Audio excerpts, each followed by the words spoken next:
سلام، وقت همگی بخیر. خدا قوتتون باشه. دوست داشتم امروز در مورد کرم دست و صورت لدورا هربال صحبت بکنم. یه کرمیه که خب 50 میل هست.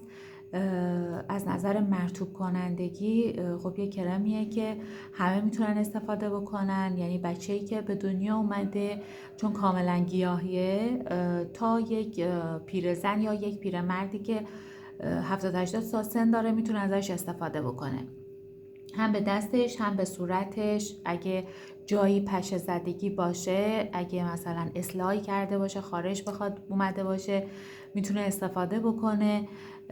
حتی اگه سوختگی اتفاق افتاده باشه، حالا با بخار آب یا روغن در حین غذا درست کردن، این از بین میبره.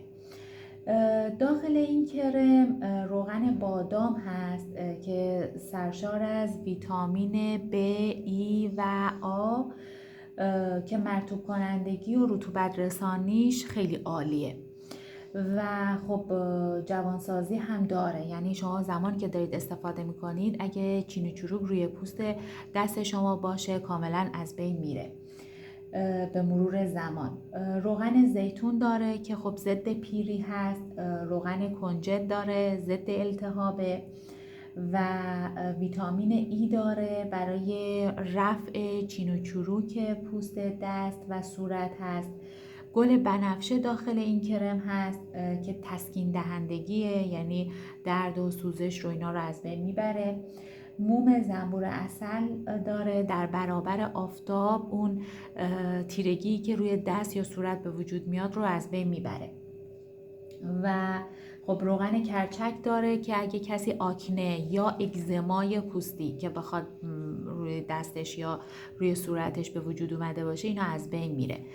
و خب غلظت کرمش رو ما میبینیم، حالا خیلی کم زدیم، کل دست رو میتونیم باهاش ماساژ بدیم و به واسطه همون مقدار کمی که زدیم کل دست رو میتونیم باهاش کرم بزنیم. یعنی این شکلی نیستش که بخواد سفت باشه یا این شکلی هم نیستش که بخواد خیلی رقیق باشه.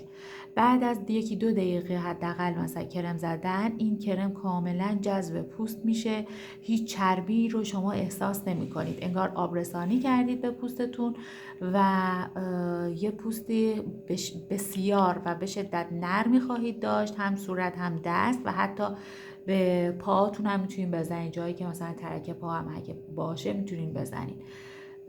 و خب حالا دوست داشتم که در موردش توضیح بدم و خوبیش اینه که هر کدوم از این آدم ها یک دونه اینو توی خونه خودشون یا توی کیف خودشون داشته باشن. مرسی، ممنونم.